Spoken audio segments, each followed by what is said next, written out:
Bismillahirrahmanirrahim. Assalamu alaikum. This is me Muhammad Asif and you are watching my YouTube channel ISFZIB MLT videos. Dear viewers, आज हम discuss करेंगे research के हवाले से और research के हवाले से एक बहुत ही इम्पोर्टेंट चीज़ जिसको हम कहते हैं हाइपोथेसिस और हाइपोथेसिस टेस्टिंग। तो सबसे पहले what is hypothesis? Hypothesis basically एक स्पेसिफिक क्लियर और टेस्टेबल एजम्पशन होता है आपके रिसर्च प्रोजेक्ट का, कि आप एज्यूम करते हैं कि आपने अपने रिसर्च से क्या आउटकम निकालने हैं। तो ये एक एजम्पशन होती है। इसमें एक चीज़ जो कि बहुत ज़रूरी होता है कि टेस्टेड, कि आप उसको टेस्ट कर सकते हैं और क्लियर भी हो। क्लियर और स्पेसिफिक का मतलब ये है कि आपका जो रिसर्च क्वेश्चन है आपने उससे एक क्लियर और स्पेसिफिक हाइपोथेसिस निकालनी है जो कि इजीली अंडरस्टैंडेबल हो हर एक बंदे के लिए। और दूसरी प्रॉपर्टी कि वो टेस्टेड भी हो, मींस कि आप उसको स्टैटिस्टिकली अप्रूव कर सकते हैं और उसको प्रूव कर सकते हैं। तो इसका मतलब है कि आपने उस पर स्टैटिस्टिकली कोई टेस्ट लगाना है, जो भी टेस्ट हो। फॉर एग्जांपल डिपेंड करता है आपके रिसर्च पे कि आपने उस पर टी टेस्ट लगाना है, इंडिपेंडेंट टी टेस्ट लगाना है, एनोवा टेस्ट लगाना है, आपने उसके थ्रू उसको प्रूफ करना है। तो इसको हम कहते हैं हाइपोथेसिस। तो हाइपोथेसिस के दो मेन टाइप हैं, एक को हम कहते हैं नल हाइपोथेसिस या H0 और दूसरे को हम कहते हैं अल्टरनेटिव हाइपोथेसिस या H1। तो नल हाइपोथेसिस और अल्टरनेटिव हाइपोथेसिस ये एक दूसरे के अपोजिट होते हैं। नल हाइपोथेसिस हमें ये बताती है, अगर हम एक एग्जाम्पल ले और उस एग्जाम्पल के थ्रू हम उसको प्रूफ करें तो I think it would be better.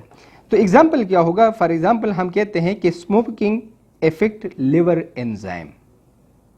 Smoking effect liver enzyme, this is example number 1। Example number 2, effect of team based learning on student performance. अब इससे हमने एक हाइपोथेसिस जनरेट करनी है।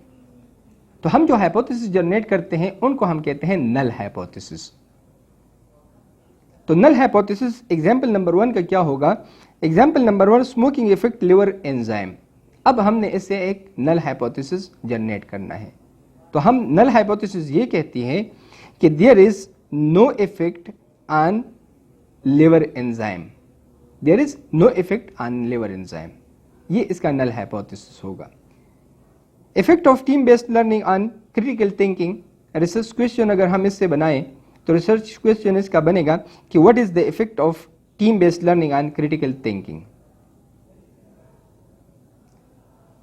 नल हाइपोथेसिस क्या कहेगा इसका? कि team based learning have no effect on critical thinking और स्टूडेंट परफॉर्मेंस। ये इसका नल हाइपोथेसिस है। तो नल हाइपोथेसिस हमें ये बताती है कि there is no correlation present among your variables, जो भी वेरिएबल्स हो आपके, ठीक है। तो नल हाइपोथेसिस एग्जाम्पल नंबर 1 का ये बनेगा कि smoking have no effect on liver enzyme. तो ये हमारा नल हाइपोथेसिस बना। अब इस नल हाइपोथेसिस को हमने टेस्ट करना है स्टैटिस्टिकली, लेकिन उसके लिए कुछ स्टेप्स है जो कि हम फिर वो स्टेप फॉलो करते हैं और इस नल हाइपोथेसिस को इधर हम रिजेक्ट करते हैं या एक्सेप्ट करते हैं। वो डिपेंड करता है हमारे टेस्ट पे, स्टैटिस्टिकली टेस्ट पे हमारा डिपेंड करता है। तो इसके लिए एक प्लानिंग है। तो 4 स्टेप्स होते हैं आपने अपने नल हाइपोथेसिस को प्रूफ करने के लिए। तो स्टेप नंबर 1 ये है कि आपने एक नल हाइपोथेसिस जनरेट करना है, ये स्टेप नंबर 1 है। फिर इसके बाद है स्टेप नंबर 2। स्टेप नंबर 2 हमें क्या कहती है? स्टेप नंबर 2, आपने एनालिसिस प्लान बनानी है कि आपने इस हाइपोथेसिस को, नल हाइपोथेसिस को कैसे टेस्ट करना है। तो इसके लिए सॉफ्टवेयर हमारे पास आता है, ठीक है, स्पीसीज के नाम से। उस स्पीसीज के थ्रू हम इस नल हाइपोथेसिस को फिर टेस्ट करते हैं। लेकिन उससे पहले हमें डेटा रिक्वायर्ड होगा कि हमारे पास डेटा हो और उस डेटा को हम पहले स्पीसीज में पुट करेंगे, फिर इसके बाद हम स्पीसीज से इसको एनालाइज करेंगे। तीसरा जो स्टेप है वो है physical analysis. Physical analysis depend upon your data कि आपने उस पर अब कौन सा टेस्ट अप्लाई करना है। इधर टी टेस्ट अप्लाई करना है, इंडिपेंडेंट टी टेस्ट अप्लाई करना है, chi square T test apply करना है, एनोवा टेस्ट अप्लाई करना है या pair simple t test apply करना है, तो ये डिपेंड करता है कि आपके वेरिएबल्स पे, आपके रिसर्च पे, कि आपने कौन सा टेस्ट इस पे अप्लाई करना है। ठीक है, तो पैरामीट्रिक और नॉन पैरामीट्रिक टेस्ट का भी हमें ख्याल रखना पड़ेगा इसमें।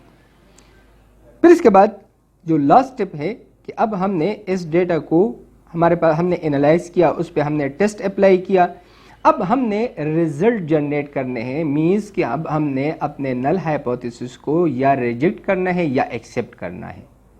तो हम इसकी इवैल्यूएशन करते हैं, इसको इवैल्यूएट करते हैं कि आया हमारा नल हाइपोथेसिस हमने इसको एक्सेप्ट करना है या रिजेक्ट करना है। तो नल हाइपोथेसिस को हम कैसे एक्सेप्ट या रिजेक्ट करेंगे, ये एक बहुत ही इंपॉर्टेंट चीज़ है इसमें। तो नल हाइपोथेसिस की एक्सेप्टेंस या रिजेक्शंस बेस करती है पी वैल्यू पे। ठीक है, अगर हमारी पी वैल्यू लेस देन 0.05 है तो इसका मतलब ये है कि हमारा जो डेटा है वो सिग्निफिकेंट है और नल हाइपोथेसिस हम रिजेक्ट करेंगे। अगर हमारा डेटा उसकी value P value more than 0.05 है तो फिर हम नल हाइपोथेसिस को एक्सेप्ट करेंगे। तो on the basis of P value हम नल हाइपोथेसिस को एक्सेप्ट या रिजेक्ट करते हैं। इसके बाद आता है अल्टरनेटिव हाइपोथेसिस। तो अल्टरनेटिव हाइपोथेसिस नल हाइपोथेसिस के अपोजिट है। कैसे? जैसे नल हाइपोथेसिस ने ये कहा कि there is no correlation present among the variables, तो अल्टरनेटिव हाइपोथेसिस ये कहेगा कि there is a correlation present among your variables। for example, again उसी एग्जाम्पल को हम कोट करते हैं कि स्मोकिंग इफेक्ट लिवर एंजाइम। तो नल हाइपोथेसिस ने जब हम स्टेट करते हैं नल हाइपोथेसिस को, तो smoking have no effect on liver enzyme. Alternative hypothesis क्या होगा इसका कि स्मोकिंग इफेक्ट लिवर एंजाइम। इसी तरह effect of team based learning on critical thinking और स्टूडेंट परफॉर्मेंस। तो हम ये कहेंगे नल हाइपोथेसिस ये कहती है कि team based learning have no effect on student performance. Alternative hypothesis क्या होगा? Team based learning effect students performance. तो इसको हम कहते हैं अल्टरनेटिव हाइपोथेसिस। तो उम्मीद है कि आज के वीडियो से आपको फ़ायदा पहुंचा होगा। अगर आपको वीडियो पसंद आए तो लाइक कीजिएगा। आपका कोई सवाल है तो आप कमेंट्स में पूछ सकते हैं। अगर आप मेरे चैनल पे नए हैं तो सब्सक्राइब कीजिएगा। Thank you so much. This is me Mohammad Asif.